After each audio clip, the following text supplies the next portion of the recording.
Bien, pour arriver à ce que tu dis, tout part par un modèle d'affaires. Donc, c'est sûr que le modèle d'affaires va être à redéfinir. On le voit, ceux qui se distinguent présentement, qui se différencient, c'est ceux qui pensent en dehors de la boîte.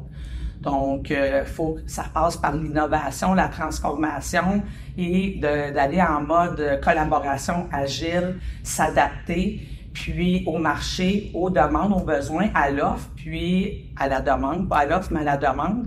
Donc, on est là, on est présentement là, mais c'est des mœurs qui doivent être changées.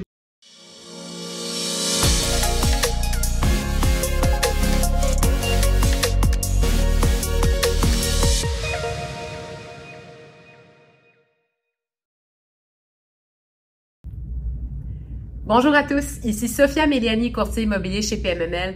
Aujourd'hui, pour notre prochain épisode de Tout Terrain, on reçoit la grande Emmanuelle Serra, qui est aujourd'hui présidente du groupe conseil Serra et qui est avec nous aujourd'hui. On n'a plus besoin de la présenter au public. C'est une personne qui est très connue dans le marché de l'immobilier, qui a œuvré dans la construction depuis maintenant plus d'une vingtaine d'années. C'est une femme. On est très fiers de t'accueillir, Emmanuelle. Bonjour et merci d'être avec nous aujourd'hui. Bonjour, Sophia. Merci de nous recevoir aujourd'hui. C'est un plaisir pour moi. Bon, ben c'est super. On est très content de t'avoir avec nous. Puis on est très content de te présenter aussi aux nouveaux développeurs, aux nouveaux constructeurs qui n'ont pas encore eu la chance de se connaître. Emmanuelle, j'aimerais ça que tu me racontes un peu ton histoire parce que il y en a pas beaucoup des femmes en construction. Puis quand il y en a, on aime bien savoir qu'est-ce qui se passe en arrière de toute cette belle aventure que tu fais vivre à tes clients et à tes partenaires, à tes collègues.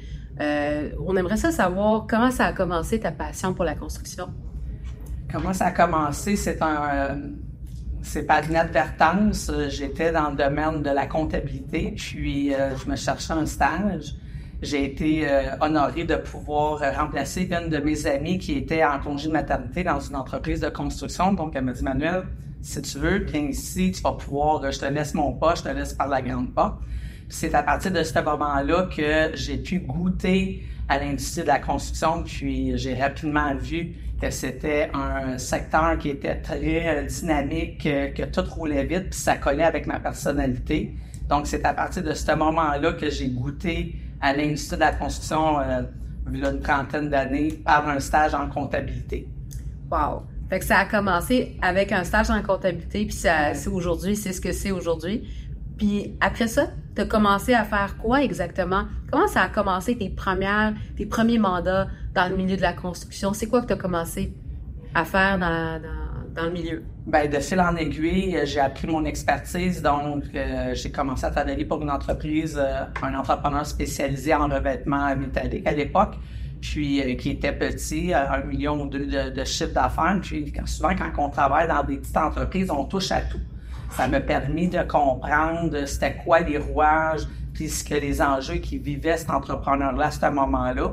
Puis par mon goût d'en apprendre toujours le dépassement de moi, les initiatives à leader que j'étais, ça m'a permis de voir puis comprendre pas juste l'aspect financier, mais l'aspect légal, l'aspect comptable, puis que de fil en aiguille, d'entreprise en entreprise, ben j'ai monté au niveau de la gestion d'une entreprise et de la gestion de projet. Ça m'a amené à comprendre la gestion de projet parce que d'être en temps réel dans tes coûts de projet, tu dois comprendre en tant que comptable la gestion de projet. Sinon, ben ce que ça fait, c'est que ça se parle pas. Donc, ce qui a fait avec le temps qui m'a distingué sur le marché, c'est ma compréhension approfondie de la gestion de projet au niveau des coûts, des budgets pour amener ça, refléter ça en temps réel dans la comptabilité. C'est ce qui a fait que j'ai grandi puis que je me démarquais partout où je travaillais. C'est ce que j'amenais comme force, comme capacité, comme compétence. C'est magnifique, c'est magnifique. Fait que dans le fond, on t'a vu dans plusieurs projets que tu as réalisés, donc Ensemble pour la construction, dont tu es derrière cette belle aventure que beaucoup de constructeurs ont participé. Aujourd'hui, tu es aussi président de ton cabinet conseil Groupe Serra. Parle-nous un petit peu de ton équipe. Comment ça se passe? Avec qui tu es entouré? Est-ce que tu travailles en famille un petit peu? Donc, oui, je suis une femme de famille qui rassemble, mais j'ai pas ma famille, ma propre famille, mais ceux avec lesquels je travaille, mes collaborateurs, c'est comme ma famille. Donc, ce qu'on vient faire dans Serra Groupe Conseil, c'est qu'on conseille, on accompagne et on forme les entrepreneurs au terrain. Donc, tout ce qui est la force La zone de génie de Serra Groupe Conseil, c'est toute l'efficacité opérationnelle et organisationnelle, donc basée sur la méthode EMC2, Emmanuel Serra à la 2 Construction. Donc, on vient regarder avec un angle global, 360, c'est quoi qu'ils ont besoin.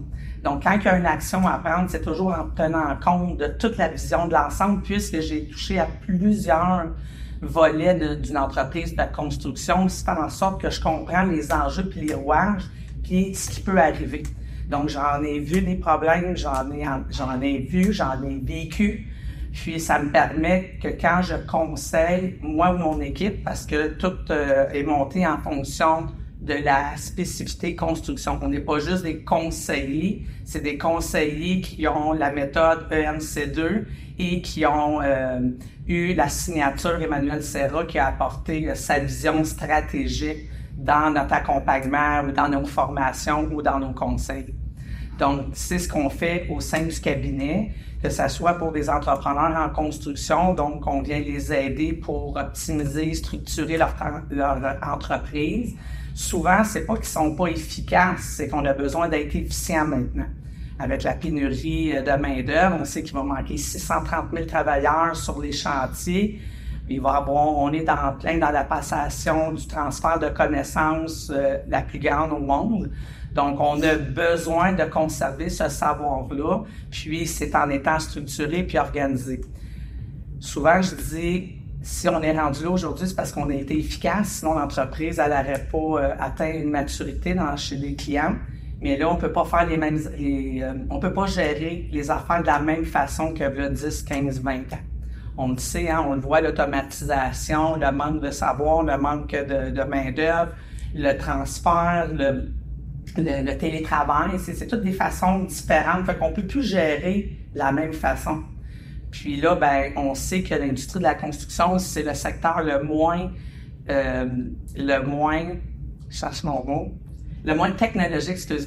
technologique sur tous les secteurs confondus. Donc, l'agriculture, puis après, il y a l'industrie de la construction. Donc, on est en transition, en plein changement.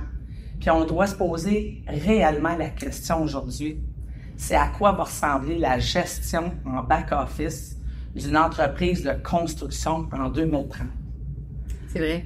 C'est un enjeu majeur de ce que tu es en train de parler, Emmanuel, parce que la construction, étant donné que ça a toujours été l'humain qui est en arrière de ça, on n'a pas beaucoup de données par rapport à ça et on n'a pas beaucoup de facilité de gestion de données, gestion aussi sur le terrain, parce que c'est l'humain le produit, en fait, dans la construction.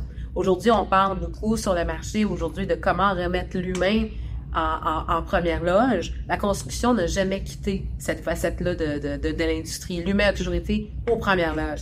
Mais l'enjeu qu'on va vivre avec les compagnies de construction dans les années à venir, c'est vraiment ce que tu parles. C'est d'intégrer la technologie dans le travail de tous les jours pour pouvoir continuer à grandir et évoluer avec un marché qui est continuellement en développement. Ça, c'est gros, là, ce que tu dis. Ouais. Parce que tout ça, ça va se refléter sur la réalisation des prochains développements.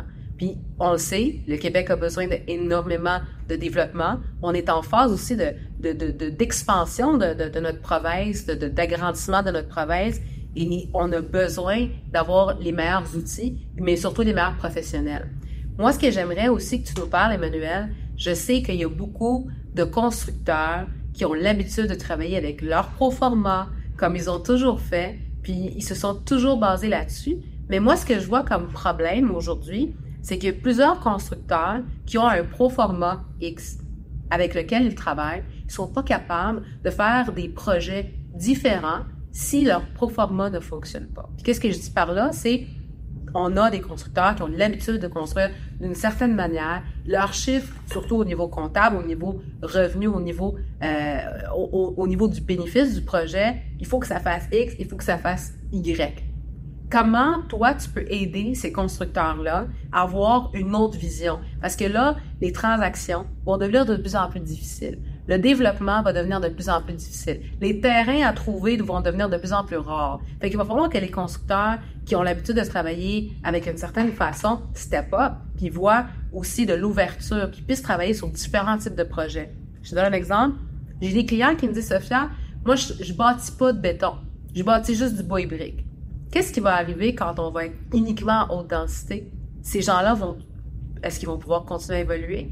Et ceux qui disent, moi, je bâtis uniquement du 100% multilogement, je mets pas de commercial au rez-de-chaussée. On en a besoin aujourd'hui de faire du semi-commercial en haute densité. On a besoin d'intégrer des milieux d'habitation, des milieux de vie pour les gens.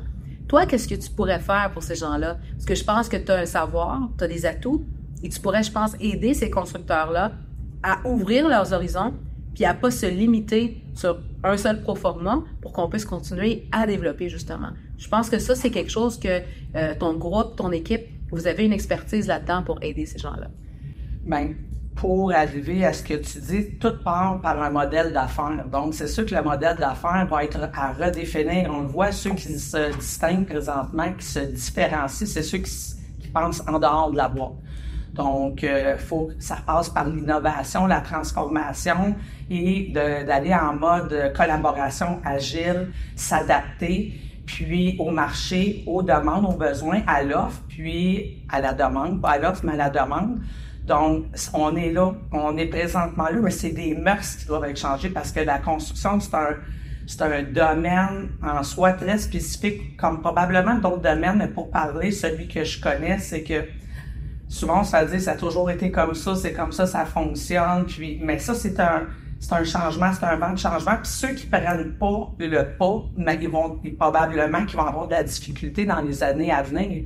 Donc, ceux qui voient pas les opportunités, puis d'en bénéficier, mais là, c'est là que c'est la pérennité de l'entreprise où ça va toujours être les mêmes types de projets, puis ils vont être petits. C'est comme ceux qui font pas leur transformation numérique ou qui n'ont pas de l'amélioration.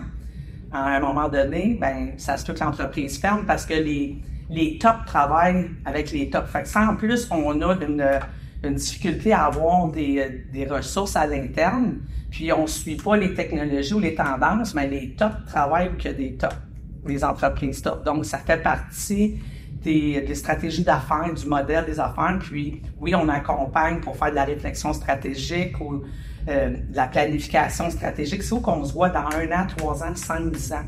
Tantôt, je vous disais à quoi va ressembler la gestion en back-office en 2030, ça en fait partie. Donc, c'est quoi les tendances, l'offre et la demande? Si la demande est beaucoup là, on est assis sur une opportunité, puis les gens, il y en a qui le voient pas. Oui, évidemment que les dernières années, le taux d'intérêt puis plusieurs facteurs ont fait qu'il y a eu un ralentissement. Je suis pas économiste, mais ce que je peux savoir, c'est qu'on est assis dans chaque crise, il y a des opportunités, puis on est assis sur une mine d'or. Donc, les 10 prochaines années, il faut savoir prendre ce qui est mis de l'avant. Si, présentement, c'est des projets lead, si c'est le développement durable, toute l'économie circulaire, il faut se réinventer. Je pense que chaque entrepreneur, aujourd'hui, est là pour se poser des bonnes questions, des réflexions, parce que ceux qui ont été juste dans le résidentiel, on l'a vu, il y en a qui ont voulu qu'ils retournent dans le public. J'ai connu des entrepreneurs généraux qui ont tourné dans le public. Donc, c'est là, pour pas se ramasser face à un problème, c'est de l'anticiper. Je dis toujours de penser 2 coups d'avance. Quand tu penses d'avance, tu t'atténues tes risques. Puis quand ça va bien jusqu'à temps que ça va mal. Donc, voilà, moi, c'est ce que je pense, c'est que les gens doivent se repositionner à quoi va ressembler le marché dans 2, 3, 5, 10 ans. C'est quoi qui va être mis de l'avant parce qu'on sait que le public, c'est ce qui teinte le privé. Donc, si le gouvernement, présentement, ils vont mettre des sommes pour, justement, là, ça a sorti là, de 35 étages, ils ont injecté plusieurs milliards de dollars, c'est là que la manne va être. Donc, c'est sûr, puis j'aime ce que tu dis dans diversifier ses actifs.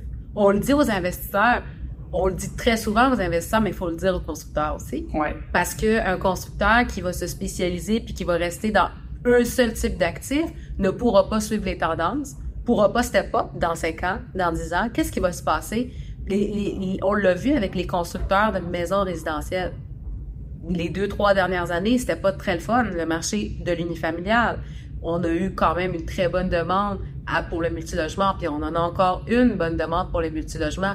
Mais est-ce que le multilogement qu'on a vu il y a 5 ans est le même aujourd'hui qu'on construit? Est-ce que les besoins sont les mêmes? Non, pas nécessairement. Puis je pense que un constructeur devrait de plus en plus repositionner, comme tu l'as dit, ses besoins actuels, mais préparer et anticiper ses besoins futurs. Moi, j'aimerais te poser une question que j'entends souvent de constructeurs. Puis, j'aimerais avoir ton avis. Moi, il y a des constructeurs qui me disent, Sophia, j'achète pas de terrain plus que 30 000 la porte. Parfait. Qu'est-ce que tu réponds à cette personne-là? Quelqu'un qui dit, moi, je paye pas plus que 30 000 la porte pour un terrain prêt à bâtir.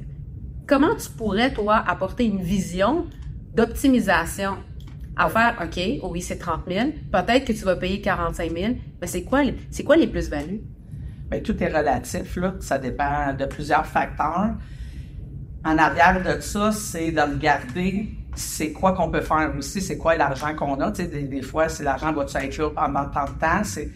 C'est de voir le reverse engineering, combien qu'on a pour ce projet-là, puis combien que ça peut fitter, puis combien qu'on peut arriver pour qu'il soit rentable. Parce que peut-être qu'il va être rentable et tu vas le payer 35 000 à porte. Fait que c'est pas le coût nécessairement. Oui, c'est un facteur à regarder, mais ça de regarder, c'est quoi l'optimisation qu'on peut faire avec ce projet-là. Souvent, je vois des investisseurs, ils achètent un terrain, ils savent qu'ils ont eu un bon prix, ils pensent que ça vaut X ou ça vaut X, mais ils ne regardent pas l'enveloppe, combien que ça va leur rapporter. Ceux qui sont plus aguerris, puis on sait qu'il y a des développeurs qui sont en avant de d'autres, mais si on prend à la moyenne des investisseurs, des développeurs que j'ai vus, c'est que en quelque part, c'est qu'il faut faire du reverse engineering. Combien ça nous prend pour un projet dans tel secteur? C'est quoi le coût de construction? C'est quoi le coût de location? Puis c'est sûr qu'à 30 000 la porte, bien, ça se peut que ça soit juste 30 000 la porte, mais est-ce que l'étude a été faite? Tu sais, c'est pas juste un prix de 30 000 la porte pour tout le secteur, parce que ça se peut qu'un projet est contaminé, puis que finalement, ce projet-là, tu vas le payer plus cher ou moins cher, ça dépend s'il est optimisé, c'est quoi qui est en arrière de ça, mais tout est relatif. C'est ça, tout est relatif selon l'optimisation possible.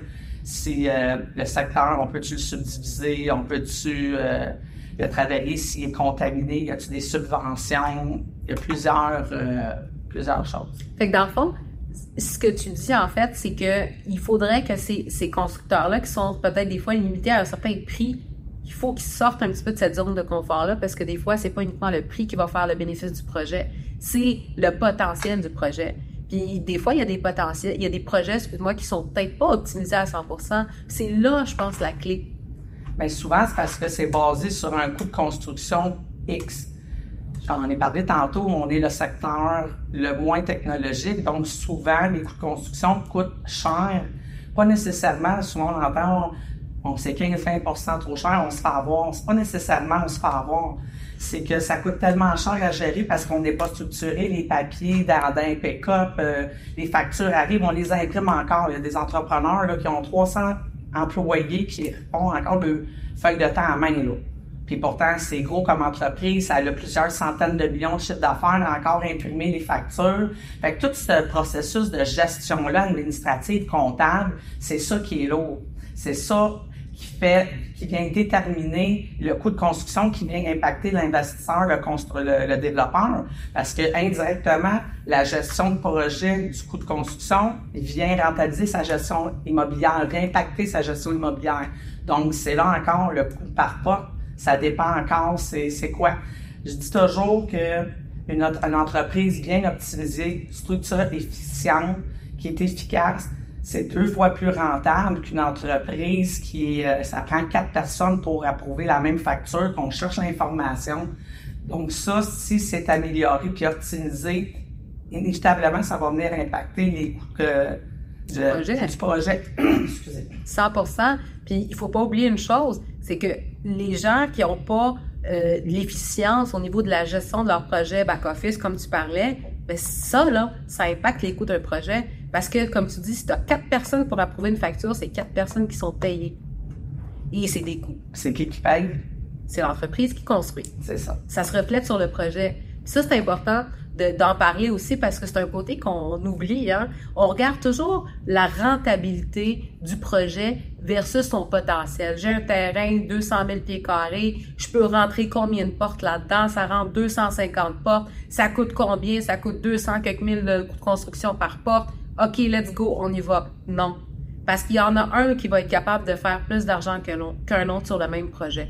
Parce que lui, il est différent. Parce que sa stratégie d'affaires est différente. Parce qu'il y a peut-être moins de personnes sur le chantier. Parce qu'il y a peut-être moins de personnes en arrière dans son bureau. Peut-être qu'il y a des façons de travailler. Il y en a des constructeurs, qu'est-ce qu'ils vont faire? C'est qu'ils vont prendre le projet, ils vont construire, mais ils vont aussi sous-traiter certaines parties du projet parce qu'ils savent qu'ils sont pas les meilleurs dans telle facette de la construction, puis ils savent qu'ils sont capables d'avoir moins cher ailleurs que de le faire eux-mêmes. Ça aussi, c'est quelque chose qui aide. C'est un facteur, effectivement, Sophia, parce que ce que je vois aussi souvent, c'est que le développeur, l'investisseur, pense prix. Lui, chaque dollar qu'il sauve, ben, il y a 20 $ de plus en valeur économique, là, si on fait la règle du pouce. Donc, si on économise 1 $, on fait 20 $ de plus en valeur économique. C'est le mindset pour dire, OK, mon coût de construction est X. Si je sauve 20 000, ben, je viens d'aller chercher 20 000 fois 20. Le problème, c'est pas combien ça coûte, c'est combien ça rapporte. Je dis toujours, parce que tout est basé sur le triangle d'or du PMI, c'est-à-dire coût, délai et qualité. Donc, ça, c'est un triangle équilatéral. C'est sûr que si tu coupes le prix, ben il y a un des deux qui va être affecté. Ça va être soit la qualité ou l'échéancier. Fait que quand tu tires trop pour avoir des prix trop bas, ben ça vient impacter. C'est la même affaire si tu veux trop vite, ça te coûte trop plus cher. Si tu le veux pour demain matin, je peux te le faire. Je vais te le faire à 50 000 de plus parce que il manque 630 000 travailleurs. Plein de gens prennent leur retraite. Moi, si j'ai le choix, là, je suis un entrepreneur pour aller faire des travaux, je vais aller à celui qui me paye le plus vite, qui me paye le plus, puis il est le fun de travailler avec. Fait que voyez-vous, c'est pour ça que ça vient impacter aussi le coût pour le projet immobilier. Fait que si tu veux vite, ben, tu vas payer plus cher ou ta qualité elle va être moindre. Tu sais, tout est impacté, donc c'est important de regarder ça, puis de choisir son entrepreneur qui a l'expertise, oui, mais des fois, qui est agile. Parce que des fois, il y en a, on le voit, là, il y a des plus jeunes là, qui sont en train de dépasser certains, ça fait longtemps qu'ils sont là, parce que quand tu as atteint une certaine maturité puis que tu es gros, là, quand tu veux changer un bateau, tu veux l'empirer de base, c'est long. Fait que quand tu veux, si tu as 50 employés à l'interne puis il faut que tu fasses un changement, c'est difficile. Mais celui qui est plus jeune, qui a 35 ans, là, j'ai dit 35, là, ça peut être 20, ça peut être 50, celui qui est plus jeune, puis qui est en mode agile, ou qui peut être vieux, puis qui est en mode agile, puis qui s'adapte, est en train de prendre, je le vois, là, ceux qui ont faim, puis qui ont le couteau entre les dents, puis qui suivent la parade, là, ils se démarquent, ils doublent, ils trippent. Sans nommer le nom, des entrepreneurs qui dominent présentement le marché à cause qui ont su intégrer l'automatisation, qui ont su prendre le virage rapidement. Dans 3 ans, ceux qui ne font pas ça, Warren Buffett a fait un post à l'effet que soit que les entreprises vont fermer, ou qu'ils vont en baver puis ils vont en arracher. Fait que ce que tu vas toujours travailler puis t'essouffler avec la corde au cou, là. On est là, on est dans une transition, un virage.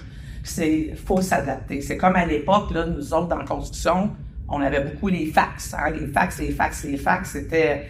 Quand les courriels sont arrivés, c'était difficile au début, là, parce que le monde envoyait encore des fax. On a su s'adapter, je veux dire. On pensait que c'était la fin du monde, là, le courriel, puis le email qu'on disait, puis en français, anglais, puis après Internet, on se demandait c'était quoi ça. Mais tu sais, on peut pas gérer la business aujourd'hui avec un pager comme on gérait dans le temps. Pareil, comme tout évolue. Tu sais, on faisait cuire avant sur le feu dehors. Maintenant, on a un four, puis on est rendu avec le air fryer. Donc, toute une évolution, c'est la même chose au niveau de la gestion. Donc, les leaders qui vont se démarquer, c'est ceux qui vont se démarquer la façon de travailler le projet, la façon qu'ils vont collaborer. On le voit dans le domaine de la construction, c'est difficile le télétravail quand tu es papier. Tu peux pas être en télétravail quand tout est paquet, c'est difficile. Fait que il y a une perte de productivité. Fait que c'est pour ça que les entreprises de construction ont de la misère puis ils veulent pas adhérer à ça parce qu'ils savent que leurs employés sont pas à leur pleine efficacité. Mais pour contrer ça, c'est de tomber dans le numérique, mais souvent on a peur de perdre le contrôle. Parce qu'on a peur d'oublier, d'en facturer, puis tout ça. Ben c'est là qu'on rentre en ligne de compte, ça prend quelqu'un qui connaît, puis qui va chapeauter le projet. Fait que soit que vous le donnez à l'externe ou à l'interne, vous avez quelqu'un attitré pour gérer le changement. Il faut investir, il ne faut pas voir ça comme une dépense, parce que dans la construction, toute la gestion en back-office, je me suis fait dire toutes mes années là, que j'étais une dépense. Jusqu'au dernier, à un moment donné, j'ai dit, c'est pas combien je te coûte, c'est combien je te rapporte. J'ai plus jamais l'entendre. Si tu me dis que je suis pas bonne, que je te rapporte pas, mets-moi dehors. Mais c'est pas combien je te coûte, c'est combien je te rapporte. Présentement, il faut voir les technologies comme un investissement. Fait qu'aujourd'hui, prends-les ton 100 000 dans ton compte de banque, mets-les parce que l'année prochaine, si tu es toujours on n'a pas le temps, mais si tu n'as pas le temps là, attends les prochaines années, tu n'auras pas plus le temps. Là. Bien, c'est 100% vrai parce que si tu n'as pas le temps, bien, tu peux pas en faire d'autres projets parce que tu es toujours en train de résoudre des solutions sur un seul projet parce que tu es jammé de partout et tu es condensé. Tandis que celui qui est en numérique, où est-ce qu'il y a de l'automatisation, il y a beaucoup de tâches qui sont gérées directement par des CRM aujourd'hui, mais il est capable d'aller faire plus de projets. Fait que son temps est optimisé aussi, puis tu fais plus de projets est égal à plus d'argent.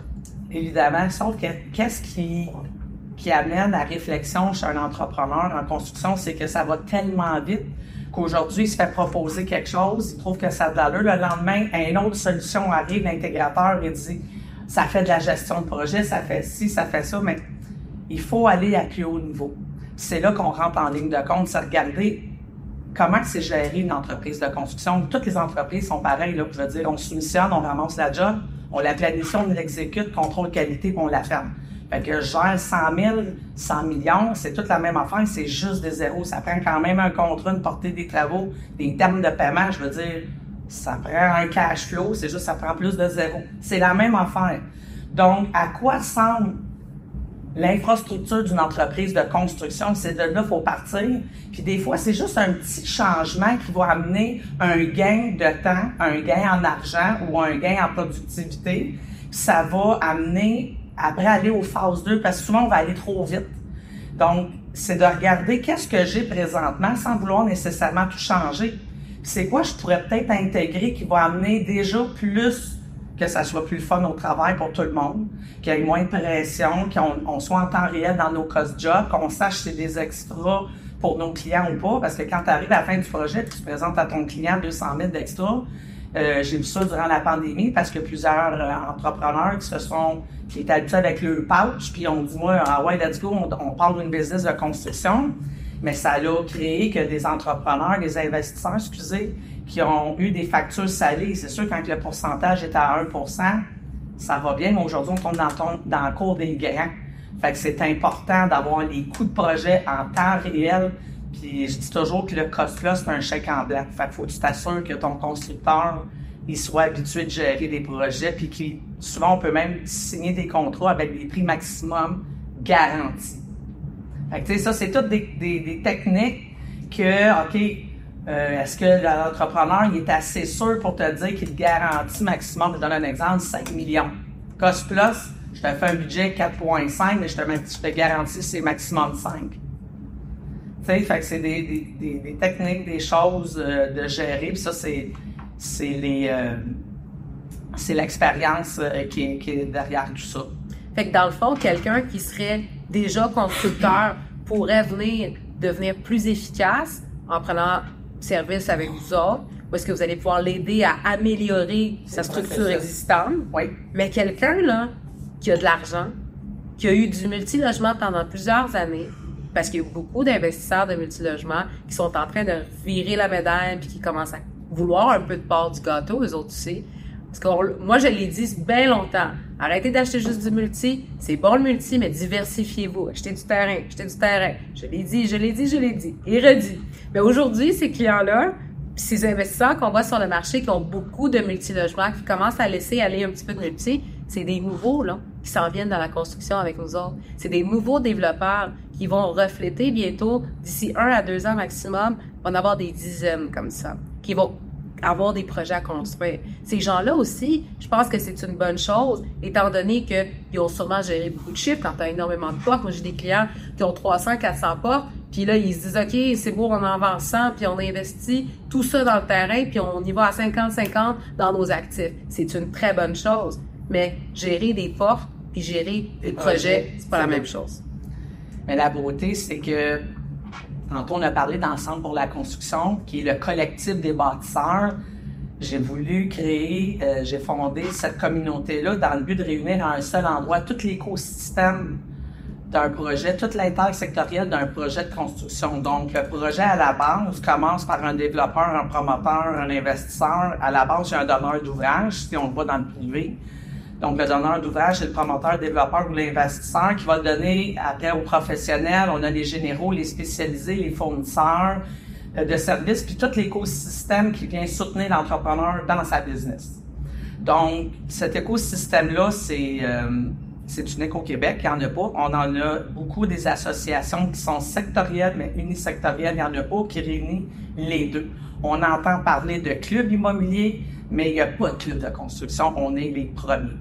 Donc, la beauté aussi dans ce club-là, c'est que on a des entrepreneurs, des experts, donc il y a des gestionnaires de projets, il y a des entrepreneurs spécialisés, c'est tous ceux qui veulent contribuer à l'industrie puis qui pensent en mode extérieur de la boîte, qui ont des innovations, qui ont des façons de faire différentes, qui se différencient sur le marché.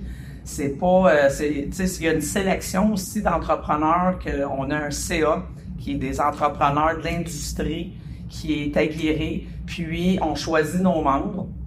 Puis ce qu'on fait, c'est qu'on fait du maillage pour des projets, on fait de la formation pour nos membres, donc les masterminds, on va faire des retraites, on accompagne, puis on fait des activités de réseautage, donc on tisse des liens, on s'assure que les gens soient maillés avec les bonnes personnes, puis on est un incubateur de projets. 2025, on s'attend à quelque chose, on fait la théorie du petit pas, donc on est quand même une OBNL, c'est avec très peu de ressources au début, donc on fait avec les moyens, mais là c'est en train de prendre son envol avec la vision stratégique que chacun des ambassadeurs a sur cette communauté-là, sur ce club privé-là.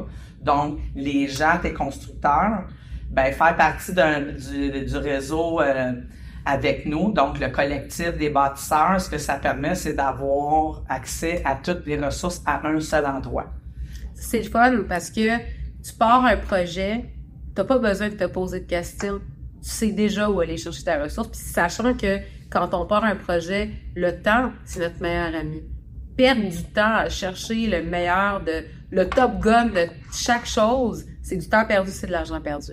Puis on sait très bien qu'on joue avec énormément de deadlines en construction puis en immobilier. Je pense que c'est un très bel outil pour les constructeurs, les développeurs, mais aussi pour les investisseurs. Ma prochaine question, Emmanuel, c'est, tu as travaillé sur énormément de projets pendant ta carrière, mais j'aimerais ça que tu nous parles d'un des projets dont tu es le plus fier.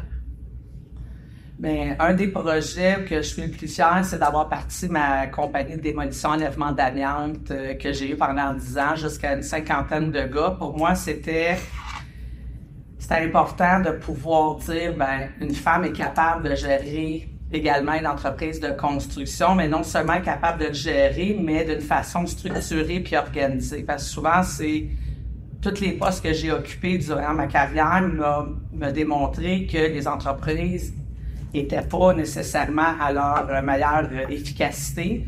Quand je travaillais pour des généraux, les spécialisés, je les voyais, ceux qui facturaient pas les extras, je les appelais pas pour le dire, mais on le voyait. Fait que moi, je me suis dit, puis là, j'ai vu que le secteur d'activité qui était le moins, non seulement structuré, mais le plus broche à foin, c'était la démolition. Je me suis dit, je vais aller partir là-dedans. Ça m'a permis de me démarquer. Tu sais, au début, je suis comme tout le monde, on cherche des jobs. Donc, on était dans le public, tout ça. En dernier, on faisait des gros projets, que ce soit Canada, la place Ville-Marie. On avait des bons gros clients. Mais tout ça a commencé par l'idée de vouloir démontrer qu'on peut être structuré, organisé, ça coûte pas des millions. Puis, géré par une femme en arrière de tout ça. Oui, j'avais un collègue, un partner au niveau des chantiers, mais au niveau de la gestion, puis de tout ça, on était capable de se démarquer puis de se positionner. Fait que ça, c'est un de mes projets auxquels je suis le plus fier. T'as de quoi être fier. C'est pas quelque chose qu'on voit tous les jours, une femme en arrière d'une compagnie de démolition. c'est assez rare, je te dirais. Ouais. Quand on parle aussi de projet, quel projet que tu as réalisé peut-être pour des clients? Ou est-ce que tu as réussi à faire peut-être un exploit ou vous avez eu des défis? Est-ce que tu as un projet en particulier que tu aimerais nous raconter un petit peu? Mais je vais vous raconter une anecdote. Donc, j'ai eu, à un certain moment donné, un contracteur qui m'appelle pour optimiser ses processus d'affaires. Donc, il y avait un partenariat. Tu avais l'investisseur passif, qui était le beau-père qui mettait l'argent. Tu avais l'investisseur actif que lui trouvait les idées, puis tout ça. Puis tu avais le chum qui était constructeur. Fait que tu sais, souvent, on voit ce genre de partenariat-là. Donc, let's go, go, go, go, on construit. Puis finalement, pour se rendre compte que là, ben, quand le taux d'intérêt il a monté, puis là, ça n'arrêtait pas de monter, eux, ils avaient fait une projection, tu sais, ils avaient fait une projection de dire, ben là, on va sortir nos billes, let's go, on te paye pas, mais on monte vite, puis on refinance, puis après, ben, tu vas être payé là. Finalement, ça n'a pas été le cas parce que là, ça passait plus, puis le 19 juin, il y avait, tu sais, toutes les nouvelles normes qui rentraient en ligne de compte. Puis l'exploit qu'on a réussi à faire, c'est, première des choses, c'est sauver la compagnie de construction parce qu'elle est en train de faire faillite. Parce que là, à un moment donné, c'est plus des chums, là, parce que t'as travaillé toute ta vie, depuis ta jeunesse, t'as 35 ans, t'as 2 millions au BAT, puis l'autre, ben, dit, c'est pas parce que je veux te pas te payer, mais là, c'est pas de ma faute, le taux d'intérêt monte. Fait que, tu sais, dans tout ça, c'était d'arriver puis de mettre ça clair, puis de dire, regarde, c'est une vue d'ensemble, encore une fois. C'est pas un projet immobilier. C'est un projet d'affaires. C'est un business case. C'est quoi en arrière de là? Oh, on n'a pas de fonds d'urgence. Écoute, on parle pas de fonds d'urgence, là. Ton projet n'est pas monté, puis un fonds d'urgence pour ton toit qui coule. Là. On parle d'un cash flow.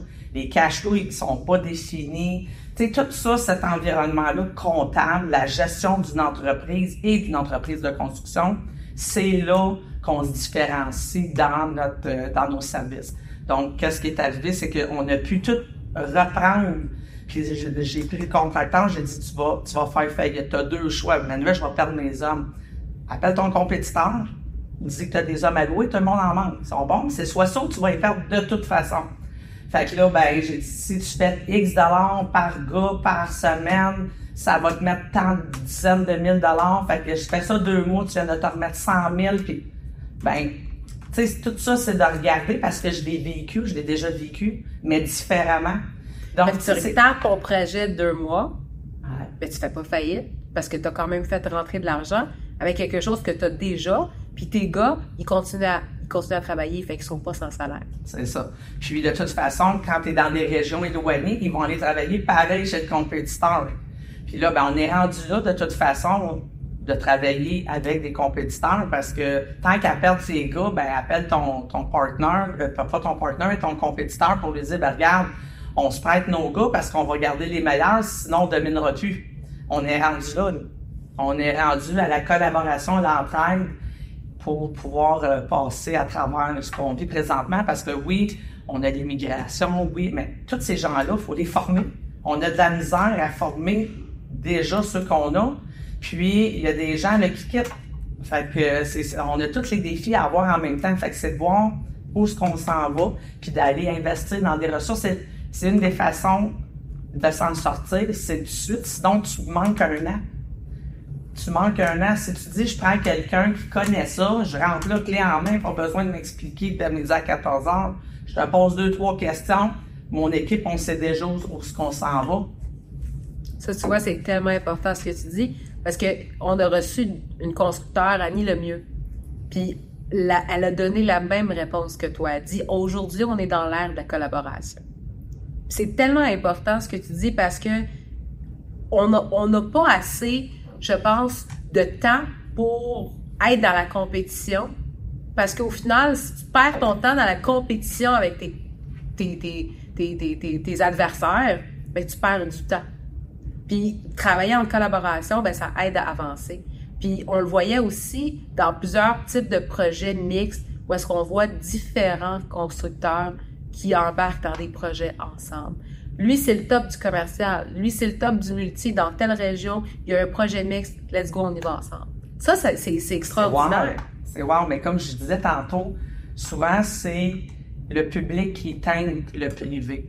Le public a amené à la compétition parce qu'on joue avec les 3 plus bas prix. Donc, c'est la règle des plus bas soumissionnaires. Veux pas, tu tombes en compétition. Tu n'iras pas te mettre en collaboration avec ton compétiteur si c'est le plus bas qui l'emporte. Puis c'est souvent la manière que tu comptes, que tu fais la job. Tu as tous tes petits secrets que si l'autre est là, il va ramasser la job. Donc, c'est là que le gouvernement sont en train de des projets collaboratifs. Ils ont passé la réglementation. Ça l'amène à ça parce qu'il n'y a plus personne qui va vouloir aller soumissionner sur des projets publics. Puis ça a teinté, comme je disais tantôt, le privé. Donc là, ce qu'on voit, la beauté, c'est que c'est le privé qui est en train de façonner pour justement amener à ça parce qu'ils savent que s'ils le font pas, mais que ça devient une problématique au niveau de l'exécution. Puis on n'a pas le choix parce que là, quand c'est rendu numérique, pas le choix de collaborer, là. La plateforme, on n'a pas le choix de mettre les documents, s'en suivre, OK? Puis si on collabore pas, ben ça fait qu'à un moment donné, c'est pas agile. Puis qui paye le client? Donc, pour se différencier, ben le design build, on le voit, là, c'est de plus en plus. Il y a des entrepreneurs qui se sont différenciés en incluant le design à l'intérieur. Donc, on l'a vu, A+, ils se démarquent avec ça. Louis, donc c'est vraiment wow. Ce qu'ils font, c'est qu'ils accompagnent le client du début jusqu'à la fin, qu'on pas juste construire. Donc, on a soin professionnel au lieu que les plans se parlent pas, puis qu'on donne à l'architecte, puis que là, après, ben là, ça prend les autres ingénieurs, ben on les fait parler en partant. Donc, c'est ça la beauté. Puis même, l'argent se fait dans la planification. On sait, l'argent se fait dans la planification. Souvent, on veut que ça y aille go, go, go, commence. Mais des fois, c'est mieux de commencer 1 mois plus tard parce que le cash, ben là, on a eu le temps de négocier, de d'éclaircir la portée des travaux. Tout est dans la portée des travaux. Donc, c'est quoi qui est inclus, c'est quoi qui est exclu, c'est quoi les risques, de mitiger les risques aussi dans un projet. Y a-t-il des risques de contamination? Non, let's go. OK, mais c'est parce que c'est susceptible de contenir de l'amiante. Si on le rénove, c'est avant 1985. Mais ça, y a-t-il quelqu'un qui l'a mitigé? Tu sais, c'est tous ces petits tweaks-là qui vont faire qu'un projet va se démarquer puis va être 2 fois plus rentable. Puis là, ben, on s'en va avec du modulaire, on s'en va, tu sais, c'est sûr que c'est pas encore tout fait, mais on est en transition. Fait que le changement que je fais, la décision que je prends aujourd'hui, là, ça a un impact dans 1 an, 3 ans, 5 ans. Fait que c'est le changement que je fais aujourd'hui pour demain. Fait que si aujourd'hui je décide que ma vision c'est A, B, C, ben c'est les actions que je vais faire à partir d'aujourd'hui. 100%. Fait que ça peut être l'étape juste 1 que je mets aujourd'hui. 100%. Mais je m'en vais là. C'est sûr. C'est sûr et certain. La planification, c'est une clé. Puis je pense que c'est une clé que toute entreprise devrait avoir. Moi, j'aimerais savoir, c'est quoi les conseils que tu donnerais à un constructeur? Le meilleur conseil qu'un constructeur devrait avoir, selon toi, ce serait quoi? La planification. La planification, on dit toujours en immobilier, le site. Ben, en construction, c'est planification. Donc, toute la planification, toute l'anticipation, c'est la clé. C'est là que tu es capable de savoir, c'est toujours anticiper, planifier d'avance, savoir l'hypothèque légale, elle pourrait arriver, ça pourrait être... C'est tout le temps les mêmes, c'est tout le temps la même affaire qui revient. Donc, c'est quoi le client ne paye pas à telle date? Si ça arrive, c'est quoi exactement? Donc, planification, c'est le mot, la structure, la structure, l'organisation de la planification. C'est quoi l'erreur que tu vois arriver souvent dans les projets des clients? Là, ça va trop vite. Ils veulent aller trop vite. Ils veulent aller trop vite. Ils veulent aller trop vite. Pourquoi ils veulent aller trop vite? Parce qu'ils veulent, parce que c'est... Ils se font mettre de la pression, parce que souvent, tu soumissionnes la job. Maintenant, si je prends un entrepreneur spécialisé, ben lui, il se fait mettre de la pression qu'il y a un échéancier serré par le général, puis il faut que tu te groules, mais personne n'a de main-d'œuvre. Fait que le plus vite tu vas commencer, le plus vite qu'on va finir, parce qu'ils savent qu'en cours de route, il y a quelqu'un qui va manquer de quelque chose quelque part. Donc, des fois, l'entrepreneur général va mettre de la pression aux sous-traitants, puis c'est vrai qu'il y en a qui ne suivent pas, pour que ça soit commencé. Mais le pourquoi que souvent, c'est donneur aussi d'ouvrage. Si on a un investisseur, un développeur, on a vu ça, là, c'était juste go, go, go. C'est juste ça que j'ai entendu pendant 3 ans, 4 ans de la pandémie, là. C'était go, go, go, let's go, parce que là, ils voulaient faire le take-out puis le plus vite possible. Là, présentement, c'est pas go, go, go. C'est, on s'assoit, on prend le temps, on a une collaboration, puis on fait le design and build, où on construit en même temps pour arriver, pour s'assurer que le coût va être ça. Ça, c'est bien. Qu'est-ce que tu penses des constructeurs qui achètent des projets prêts à bâtir qui ont été imaginés et développés par quelqu'un d'autre? Parce que ça, là, en ce moment, sur le marché, c'est juste ça qu'on entend.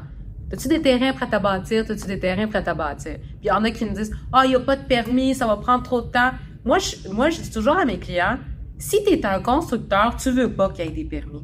Parce que tu vas sûrement vouloir faire tes plans architecturaux à ta manière. Tu vas souvent vouloir travailler avec les personnes avec lesquelles tu as l'habitude de travailler, avec ton équipe, avec les gens en qui tu as confiance pour la réalisation du projet. Fait que toi, qu'est-ce que tu penses de ça? Ben, je pense que c'est une ligne de pensée. C'est sûr que quand on voyait que ça prenait 2 ans, 3 ans pour avoir un permis, c'est sûr que quand tu as juste cette croyance-là de dire limitative pour moi, là, de dire ben ça prend 2-3 ans réel, mais de dire je m'en tiens qu'à ça, ça veut rien dire. J'ai travaillé un projet pour déposer une demande au CCU pour une subvention d'un terrain contaminé. Je l'ai appelé le 28, je venais de le client en crise, puis on avait dans la tête le 31 août que la subvention fermait, mais c'était le 30 septembre, mais pour nous autres, c'était le 31 août. Donc, le 28, j'ai dit, écoute, il reste 3 jours, je m'en vais, c'est avant le 28, là, je m'en allais en vacances. Puis là, j'ai dit, écoute, je prends le dossier, écoute, je vais appeler à la ville, puis on va voir. Ben, écoutez, le CCU était le 2 septembre. Puis en 4 jours, on a fait revirer à la ville. Tu sais, si je me fie, normalement, c'est pas ça, mais je dis à madame, faut que vous faites quelque chose, ça ferme le 31. Puis le projet, il dépend de vous. Puis là, si on n'a pas ça, ben le projet, il se fera jamais. Puis dans votre région, vous l'avez besoin. Ben on l'a eu. On a eu le... Ça, c'est important parce que c'est la bonne représentation auprès des municipalités aussi.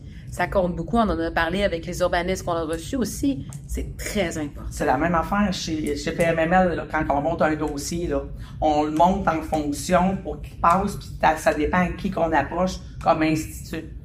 C'est la même affaire comme la manière que je gère. Il y en a un qui prend 40, puis l'autre qui prend la 20. On va se rendre à Québec. Mais c'est laquelle qu'il faut prendre pour telle situation. Aujourd'hui, il y a de la construction. Oui, on a toujours pris à 40, il va plus vite. OK, mais aujourd'hui, c'est fermé, ça tombe à une voie. C'est peut-être la 20 qu'il faut prendre. Exact. Donc ça, c'est important de comment on va faire le projet. Puis c'est pour ça que pour moi, le permis ne m'arrête pas.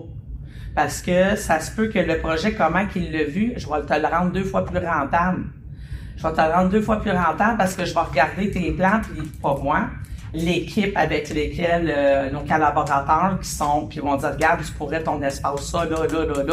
Puis rajoute 2 stationnements, puis ton logement, ben là, c'est plus 30 000 la porte parce que tu viens de diminuer ton coût parce que tu viens de, tu sais. C'est exactement ce que nous, on voit dans notre vie de tous les jours.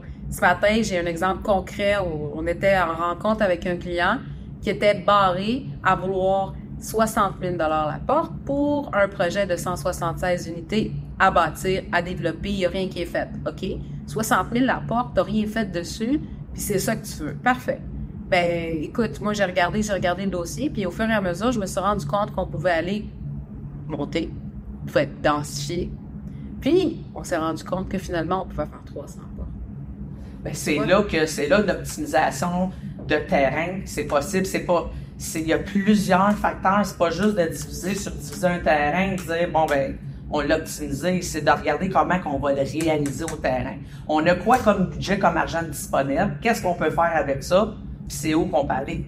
Exactement, puis quand je vois des terrains développés, prêts à bâtir, c'est bien, c'est le fun, mais moi, ce que j'aime dans ces projets-là, c'est que il y a un développeur qui a imaginé un projet à sa manière de voir. Il est allé peut-être chercher une approbation. Il a fait approuver le projet ou pas. Toi, tu es le constructeur, tu arrives. Tu as peut-être encore plus de tours dans ton sac. Tu es capable peut-être d'aller amener le projet à un autre niveau. Peut-être que ça va ralentir. Peut-être que tes permis, tu les auras pas en 3 mois, même s'il a déjà fait approuver le projet, parce que tu vas devoir repasser au CCU. Tu vas peut-être rallonger ça 3 à 6 mois ou peut-être 9 mois. Mais si tu te rends compte qu'après 9 mois, tu as été capable d'aller chercher peut-être 100 unités de plus parce que tu as imaginé le projet différemment. Parce que toi, tu n'as peut-être pas eu peur de faire des garages souterrains. Parce qu'il y en a beaucoup qui ouais, moi, je construis du bois et briques, fait que je vais faire des plans bois et briques. Puis là, finalement, j'ai trop de terrain à vendre, fait que je vais vendre celui-là. Ouais, Tu l'as imaginé en bois et briques parce que tu voulais pas monter en haut de 4 étages parce que c'est ça que tu construis. Mais là, tu vends un terrain avec des permis bois et briques. Il ne fit pas parce qu'il y a un autre constructeur qui, lui, est capable d'aller chercher plus que toi. Tes permis valent rien. Oui, pas juste ça, c'est que ta valeur, elle pourrait être bien plus si tu te mets avant de vendre. Tu te limites à ce que tu sais faire et non à ce que ton marché pourrait avoir. Fait que c'est là la beauté de, tu sais, je reviens tout le temps, tantôt le coup de par-pote, c'est qu'est-ce que tu peux faire avec ça? C'est quoi la possibilité?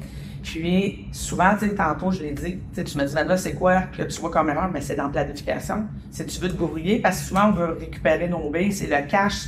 C'est la pierre angulaire, veut pas, le cash, ça te fait plusieurs affaires dans une entreprise, puis dans les poches des gens, mais ça dépend c'est quoi la décision d'affaires. Quelqu'un qui peut se permettre de dire, OK, je vais attendre 1 an de plus, on va voir des possibilités, puis après on va le vendre plus cher, parce que je veux pas le construire parce que oui, je veux récupérer, ou non, finalement, je vais le construire, ou je vais le, tu sais, il y a plusieurs facettes, ou si c'est un facteur freinant à l'effet que non, il faut que je récupère mes billes, ben là, voici, puis oui, tu peux t'arrêter là, mais c'est ça, c'est en plein ça. Je l'ai vécu avec quelqu'un, ça c'est un autre des clients qui est venu, quelqu'un qui est habitué dans le domaine, là, que plein de monde connaît, puis il m'appelle, maintenant j'aurais besoin de construction, je ne connais pas ça, moi je suis un gars d'immobilier, parfait, bon.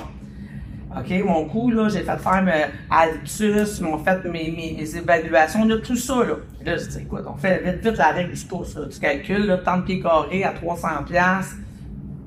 J'ai dit, ça marche pas, là. Ça marche pas. Mettons, ça monte à 32 millions, puis il y avait un budget de 25 millions pour construire. Ben ouais, mais ça marche pas. Ouais, mais mes plans, il faut trouver quelqu'un qui va le faire 25 millions. Une personne qui va passer de 32 à 25, là. Fait que c'est, à la base, tu as acheté un terrain. Ça dit pas, tu n'as même pas regardé c'est quoi la faisabilité financière.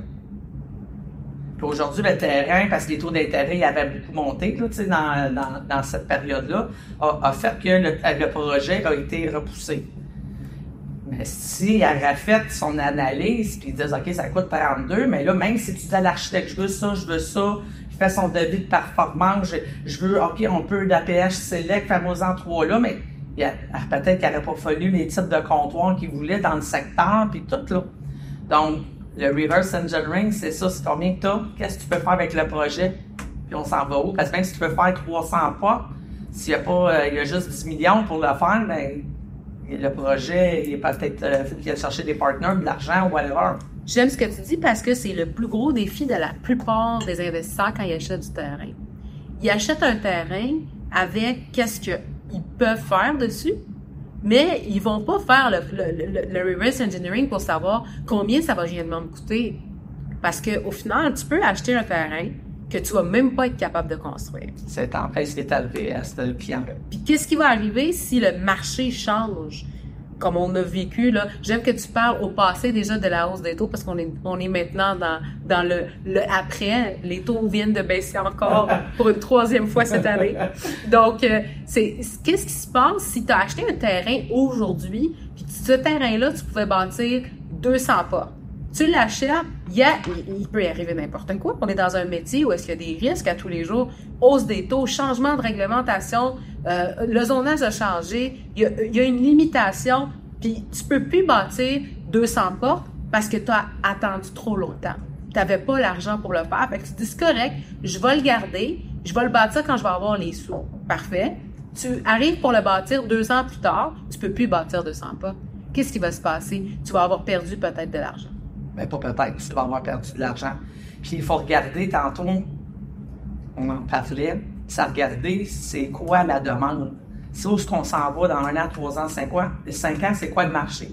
Fait que là, présentement, avec l'immigration, avec les gens qui rentrent, on sait que, puis avec ce qui vient de sortir comme nouvelle, le gouvernement, ce qu'il veut, c'est des logements abordables. Ça va être là la demande. Fait que ça va être, tout va être fait en fonction de ça. Fait que les terrains, quand à construire, les permis vont être priorisés là-dessus. Présentement, le dernier, la subvention qu'on a déposée pour le 30 septembre, puis on pensait le 31 août, on s'est fait dire par le représentant du ministère que les projets qui vont être mis de l'avant, c'est pas des projets de luxe, même si t'as acheté un projet t'as un terrain à Montréal, que ça coche, puis tu fais un projet de luxe, puis ceux qui vont être mis de l'avant, c'est des projets à vocation d'OPH Select pour du logement abordable. Donc, c'est des pratiques à mettre de l'avant si tu veux rester dans le multirésidentiel, dans le multilogement, si tu veux aller bénéficier des subventions, si tu veux avoir des façons de voir ton développement, parce que là, si tu restes dans ta zone, ben, tu n'auras peut-être pas accès à toutes ces choses-là. Là. 100%. Puis je pense que ça fait partie du jeu aussi de pouvoir, quand on fait une transaction, de l'imaginer, pas aujourd'hui uniquement, de l'imaginer aujourd'hui, demain, dans 10 ans, puis de voir qu'est-ce qu'on peut faire avec ça. Puis aussi de rester dans la tendance, parce que la tendance, c'est elle qui va te permettre de continuer à avancer. Je pense qu'il y a beaucoup de ces facettes-là. On a parlé énormément de ces choses-là. Les constructeurs, les développeurs sont de plus en plus conscients de ces challenges-là, de la demande gouvernementale vers le logement abordable, du besoin aussi, on le voit. On n'a plus besoin de le dire, on le voit. Mais tout ça fait en sorte qu'il va falloir qu'on se prépare pour tout ça. Je pense que c'est là, Emmanuel, que tu vas pouvoir aider les constructeurs, les développeurs à imaginer leurs projets, à se préparer, à être mieux structurés, puis à continuer à rester dans cette tendance-là. Puis tu l'as dit tantôt, ton secret, c'est la planification. Puis je pense que c'est tellement vrai, parce que si t'es pas préparé, t'as pas planifié tes affaires, t'as pas un projet qui fonctionne. Combien de transactions j'ai vu arriver à la fin de la vérification dirigeante, mes chiffres marchent pas. T'aurais pas dû la faire là. Fallait que tu le saches au bon moment. Qu'est-ce que tu avais besoin? C'est pas parce que il y a une petite chose qui va arriver que tes chiffres fonctionnent pas. On s'arrête pas là. Faut toujours être en mode solution, s'adapter, continuer. Moi, j'ai les acheteurs avec qui j'ai travaillé qui ont fait des très belles transactions. C'est ceux qui ont été capables de s'adapter au changement, puis qui ont trouvé des solutions malgré qu'il arrivait de quoi. J'ai eu des acheteurs en plein hausse des taux qui ont continué. Parce qu'ils ont trouvé des solutions, parce qu'ils ne se sont pas limités. Puis pourquoi? Parce qu'ils étaient préparés, puis ils connaissaient leurs affaires. Ça prenait pas 2-3 semaines pour avoir une réponse à un architecte, change ça, change ci. C'était tout de suite. C'était en 3-4 jours. Ça, faut que tu connaisses les chiffres en temps réel. Fait que si ta comptabilité, t'es pas structurée, optimisée, regardée, mais là, si t'es un développeur, mais souvent, on le voit pas parce que le contracteur, des fois, il y a du monde qui dit, mais là, j'ai pas besoin de savoir ça. Je donne tout à un entrepreneur général. Écoute, parce que c'est lui qui s'en va dans le champ, tu peux t'en aller dans le champ. Si lui, et là, les Mademoiselles, ça fait 20 ans qu'ils sont en affaires, là, on n'est pas à l'abri de rien, et tu en transfert relève. Les enjeux que je vous parle, c'est l'industrie de la construction au Québec au complet. Fait que, il faut que tu comprennes c'est quoi la réalité des entrepreneurs, parce que c'est toi qui leur donne les jobs. Fait qu'entrepreneur, il y a une pénurie de main-d'œuvre, une pénurie d'expertise, il y a pas de monde pour travailler à l'interne, il n'est pas entendu dans ses coûts de projet, y a-t-il un gestionnaire de projet qui sait pas gérer? Est-ce que la portée des contrats, comment ils sont donnés? Tu le sais pas. T'es l'investisseur, le développeur, tu donnes un contracteur qui fait 20 ans qu'il existe. Mais le contracteur, il y a une réalité au terrain qu'avant, tu voyais pas trop, mais aujourd'hui, là, t'as pas le choix de le savoir parce que c'est toi qui vas payer, là. Avant, tu le payais, mais tu t'en rendais pas compte. On arrivait à tirer notre épingle du jeu. Là, on est rendu dans une transition que tu dois comprendre. Tu peux pas donner un mandat puis tu comprends pas qu'est-ce qui se passe en arrière dans la machine, comment il fabrique. C'est comme une machine à saucisse. Ça prend combien de temps là, pour arriver à dire je mets l'ingrédient puis au bout il y a quelque chose. Ben c'est quoi tous ces rouages-là? C'est bon de savoir sans nécessairement être dans le micro-détail. Mais si tu sais pas c'est quoi une lettre de conformité, CNSST, CCQ, si tu sais pas qu'on est régi automatiquement par la loi R20, si tu comprends pas ça, c'est quoi tes risques? On parlait de mitiger les risques. Ben c'est important. Mais si tu comprends pas ça, tu peux pas faire une transaction. Parce que si tu es l'investisseur qui achète le terrain puis qui dit pour négocier son acquisition, puis tu comprends pas la facette de la construction, puis que quand le projet va être acheté, puis tu le donnes à ton constructeur, tu dis regarde, construis-moi ça. Comment tu fais si tu as un immeuble qui devait être démoli sur le terrain, puis il y a peut-être de l'amiante, puis il faut que la CNSST vienne ouvrir le chantier. Tu sais pas, tu n'as peut-être pas négocié ta démolition, t'as peut-être pas négocié tes tests, t'as peut-être pas fait les tests pendant la transaction qu'il fallait que tu fasses.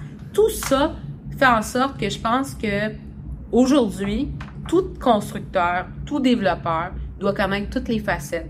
Que ce soit la facette de la construction, la facette du développement. Puis ça aide énormément parce que quand on a des situations de vente de terrain, le vendeur qui est un développeur qui vend à un constructeur, je le vois tout le temps, Emmanuel, comprennent même pas les challenges du constructeur. Ouais, mais lui, là, il va faire une construction de 15 millions, là. OK. Sais-tu qu'est-ce qu'il doit faire pour arriver à construire ce bâtiment de 15 millions? Ouais, mais il va faire de l'argent, il va le garder. Non.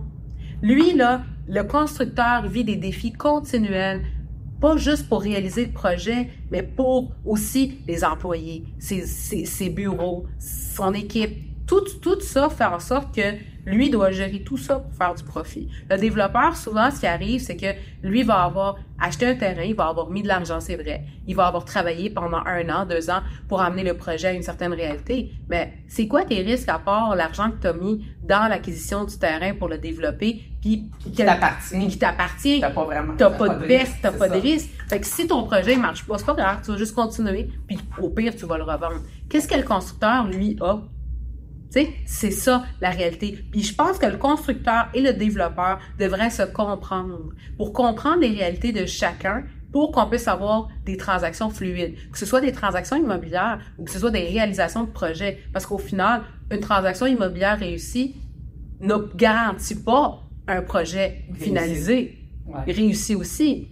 C'est pas parce que tu l'as acheté le terrain que tu vas bâtir. Moi, j'ai vu des clients qui ont acheté les terrains, qui n'ont pas réussi à bâtir parce qu'ils ne se sont pas bien organisés, puis qu'après ça, ils reviennent me voir, j'aimerais ça remettre le produit en vente, je l'ai acheté, ça fait 4 ans, puis je savais pas dans ce temps-là qu'il fallait que je fasse ci, que je fasse ça, puis là, Sophia, s'il te plaît, vends-le. OK, vends-le comment?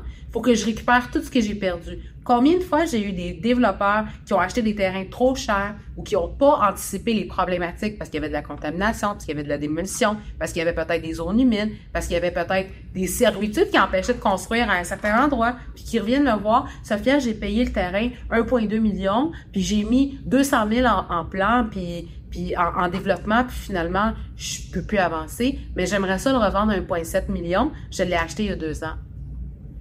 Mais c'est ce que je parlais tantôt, tu sais, de parler, d'anticiper qu'est-ce qu'on peut faire.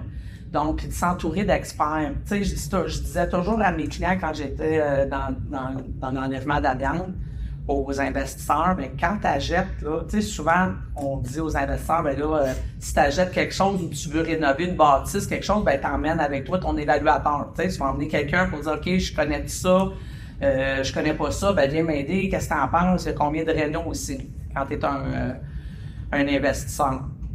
Mais là, présentement, tu emmènes ton expert avec toi en amiante. Fait que c'est pas compliqué. Quand tu fais une transaction, tu emmènes un expert. Des fois, je disais pas combien ça coûte, combien ça me rapporte. OK, je amenais un expert, quelqu'un en environnement, d'études de sol, faites-moi des carottes. On fait. De toute façon, j'ai vu des gens qui après ne pouvaient pas vendre parce que là, ça prenait la phase 1 ou la phase 2, puis tu te ramasses, c'est là que tu découvres que, ben, tu sais, le client que je te parlais tantôt, ils se sont rendus compte qu'il était contaminé, mais ils ont acheté le terrain, il n'était pas, là. Ils se sont rendus compte qu'il était contaminé. Et là, on parle de 1 million de contaminations pour finalement arriver, parce que ça aussi, des fois, t'es pas certain, fait que tu reçois des prix pas certains, gonflés, pas nécessairement parce que c'est de la gamique, mais nécessairement parce qu'il n'y a pas de portée d'établi. C'est quoi exactement le type de sol? Fait que le monde, des fois, en plus, c'est à peu près 1 million. Finalement, aujourd'hui, c'est à peu près 600 000. Mais tout ça pour dire que on a acheté un terrain, on savait pas qu'il était contaminé, là. C'était un deal. Il était deal s'il était propre. D'où l'importance de faire ces phases 1. Ces phases 2. Quand c'est requis, j'ai un client qui me dit « Ouais, c'est correct, Sophia, la phase 1 recommande une phase 2. » Ben, il en recommande juste pour un petit peu de remblai, fait que je vais l'acheter. J'ai dit non. On va demander la phase 2. Parce que tu veux savoir si le remblai est contaminé, par quel matériau, puis jusqu'à où il a été remblayé. C'est ça. Ben ouais, mais c'est correct, de toute façon, je vais escaver. Non. On a fait faire une phase 2. On a eu finalement des belles surprises. On n'avait pas juste du remblai. La phase 1, là, c'est une étude qui est uniquement une lecture de l'historique du terrain. C'est pas des forages. Ça veut dire que s'il y a eu des choses qu'on n'a pas trouvées en faisant l'historique, la recherche historique d'un terrain, ben, en faisant des forages, on peut découvrir d'autres choses qu'on n'a pas vues dans la phase 1. J'ai vu des phases 1 qui n'ont pas recommandé des phases 2, mais que le terrain était contaminé pareil. Ouais, puis tu sais, il y a des guidelines, des points de contrôle à avoir, à se déterminer, tu le sais. Fait que c'est quoi tes points de contrôle à valider? Parce que tu as un rapport que ça veut dire qu'il est bon. Tu sais, tu as déjà des signes avant-coureurs, tu sais, si Fait que tu as tes points de contrôle à valider, dire, OK, tu n'as pas besoin d'avoir un bac en environnement pour t'assurer de ça. Tu as des points de contrôle, dire, OK, clic, clic, clic. Mais là-dedans, c'est que j'ai déjà vu aussi, c'est quand tu es pour le vendre. Fait que des fois, tu vas dire, OK, je construis une banque, je fais ça, tout est beau. Mais la banque de la partie adverse de l'acheteur va exiger la phase 2. Puis c'est déjà vu des transactions qui disent, ben finalement, on finance pas parce que c'était contaminé. Fait qu'il a fallu, ça a coûté comme 50-60 000 $ pour tout refaire. Puis le perte de temps, là, je veux dire, ça aurait pu avorter cette transaction-là. Mais tout ça parce que en amont, mais des fois, on va aller vite. On va aller vite, go, go, go, on veut récupérer nos billes. Let's go, le projet, puis on veut récupérer, on build, tu sais. C'est vrai ce que tu dis. Puis les développeurs qui revendent les terrains, si vous voulez revendre un terrain, même si vous n'êtes pas un développeur, même si vous êtes juste un propriétaire, c'est tellement important de faire la phase 1, la phase 2. Parce que si on les a pas, on peut finalement faire une vente qui n'aura jamais lieu, parce qu'on va découvrir quelque chose à la dernière minute, ou on peut se ramasser avec une vente. Il y en a qui vont l'acheter sans phase 1, sans phase 2, ça existe, j'ai déjà vu ça. Ben, ils vont revenir vers toi si c'est content. Fait que même si tu as vendu, puis tu as ramassé tes sous, puis que tu es passé chez le notaire, c'est pas fini. Fait que moi, là, en tant que professionnel en immobilier, si c'était mon terrain à moi que je vendrais, je veux le vendre avec toute connaissance de cause. Je veux vendre en sachant qu'est-ce que j'ai vendu. Parce que je veux pas juste l'argent dans mon compte, je veux la paix. C'est ça. Ah oui, définitivement. Mais c'est des bonnes pratiques. Je veux pas que tu m'appelles, Emmanuel, dans 5 ans, dis Sophia, tu m'as vendu un terrain contaminé. Je veux pas ça. Parce que je veux savoir aujourd'hui ma phase 1, ma phase 2, puis ça va me donner aussi les conséquences de la valeur marchande de mon terrain. Si mon terrain est contaminé, je te donne un exemple, mon terrain est contaminé pour 200 000 $. Puis à cause qu'il est contaminé, ben les gens, ils m'offrent 1 million. Mais peut-être que si je le décontamine, là, puis que je le paye, le 200 000 $, mais peut-être que je peux le vendre plus cher, puis que je vais récupérer mes billes, puis mon terrain devient plus intéressant. Des fois, ça va jouer aussi dans votre valeur marchande quand vous voulez mettre en vente un terrain, que vous soyez un développeur ou que vous soyez simplement un propriétaire d'une terre foncière que vous avez eue de vos parents, puis que vous savez qu'aujourd'hui, elle a une certaine valeur. C'est important de savoir qu'est-ce qu'on vend, parce que ça va impacter tout le futur. Un terrain qui a été mal évalué et qui a été vendu sans qu'on sache tout ce qui était possible dessus, que ce soit positif ou négatif, au moment que le développeur va l'avoir entre les mains puis qu'il va le développer, ça va être encore plus difficile. Puis quand ça va arriver dans les mains du constructeur, ça va être encore plus difficile parce que les coûts vont être encore plus importants. C'est des bonnes pratiques, c'est des réflexes à avoir puis en affaires. Les réflexes légaux, financiers, comptables, c'est important. Ça devient de mitiger les risques, hein, on revient tout le temps. C'est quoi les risques de perdre de l'argent? C'est quoi les risques de poursuite? Ça fait partie des bonnes pratiques puis d'une gestion saine de son portefeuille si c'est de l'argent ou d'une entreprise. Exactement. Écoute, Emmanuel, ça m'a fait tellement plaisir de jaser avec toi aujourd'hui. Je pense qu'on a eu une discussion très franche, très honnête. On a parlé de la réalité, des problèmes que nos clients vivent à tous les jours, que ce soit des développeurs, des constructeurs ou même des investisseurs. Tu as donné un très bel exemple tantôt. Est-ce qu'on a le trio qu'on voit tous les jours, le gars qui trouve le deal, le gars qui a l'argent, puis le gars qui construit. Ça, c'est quelque chose, j'ai minimum une équipe comme ça qui m'appelle par jour.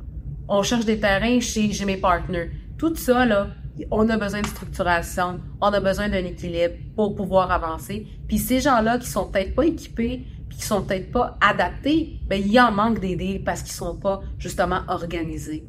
J'en ai vu des acheteurs comme ça qui ont manqué des opportunités.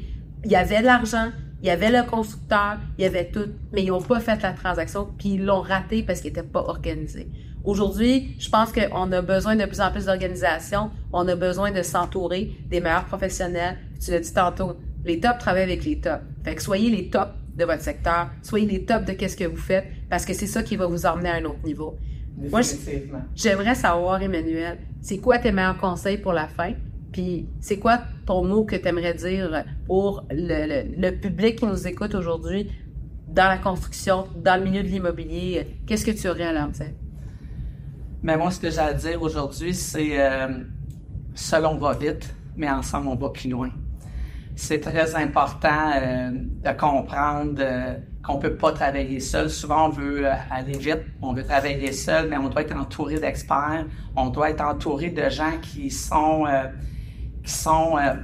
qui sont vifs, qui veulent le dépassement, qui veulent atteindre les objectifs des clients, qui veulent réussir la réussite d'un projet, qui sont des leaders dans leur champ d'expertise, des gens qui veulent contribuer au bien-être, parce qu'on est rendu là, le logement, c'est contribuer à des familles, contribuer à des gens qui ont besoin de se loger. On est rendu dans cette réalité-là, donc ce que j'ai à dire, c'est ça, on va vite, ensemble, on va plus loin, puis surtout, la contribution, l'entraide, c'est les valeurs, puis du futur.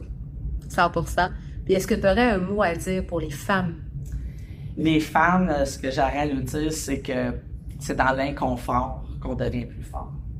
Donc, oui, c'est un monde d'hommes, mais ça l'empêche pas, on ne changera rien demain matin. C'est un monde d'hommes, oui, mais il y a de la place pour tout le monde. Je pense que si j'ai parti de cette organisation-là, c'est pour démontrer justement que on est capable. J'ai ouvert le chemin comme plusieurs autres femmes. Il n'y en a pas 500, mais il y en a d'autres. Puis, on a besoin de vous. Parce que l'industrie de la construction, une des façons de régler les enjeux, c'est d'introduire la femme qui a des compétences complémentaires à celles des hommes. Les hommes construisent, les femmes, pas qui construisent pas, mais ils apportent un leadership intuitif différent, puis on a besoin de ça pour la structure, l'organisation.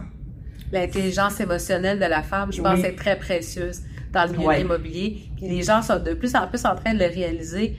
Quand je dis le milieu de l'immobilier, j'englobe tout. Construction, développement, investissement, immobilier, vente, achat.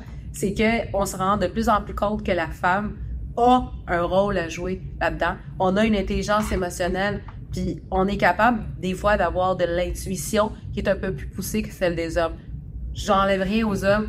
Vous êtes aussi des très grands développeurs, très grands constructeurs. J'en connais beaucoup, puis mes clients, ils vont me dire « Sophia, qu'est-ce que tu dis là? » Mais je vous aime, je vous adore aussi. Mais il faut reconnaître que chaque sexe a une force. On a tous des forces, puis chaque individu a des forces aussi différentes. Mais je pense que la femme a une très belle place à prendre dans le milieu de la construction, dans le milieu du développement, puis dans le milieu de l'immobilier aussi. Emmanuel, ce serait quoi ton meilleur conseil pour terminer la discussion d'aujourd'hui que tu donnerais à n'importe qui? Ben, le meilleur conseil que je pourrais dire, c'est votre business, traitez-la comme une famille. C'est une famille, on en a des jeunes adultes, des frères, des sœurs, c'est la même affaire. Donc, c'est important, le cœur, c'est vos employés, c'est vos sous-traitants si vous êtes un entrepreneur général, si vous êtes un spécialisé, un développeur, c'est vos employés, vos collaborateurs.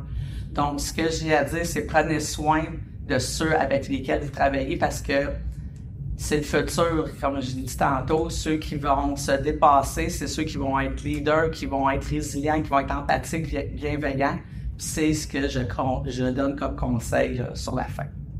Merci Emmanuel d'avoir participé avec nous puis d'avoir discuté de tous les beaux conseils que tu nous as donnés. Je pense, des informations précieuses que on va laisser les internautes, on va laisser les gens qui vont nous regarder prendre tout ça, se poser des questions, partir sur des nouvelles réflexions, peut-être des nouveaux horizons. Puis on vous dit à la prochaine épisode de Tout Terrain. Merci d'avoir été avec nous. Merci.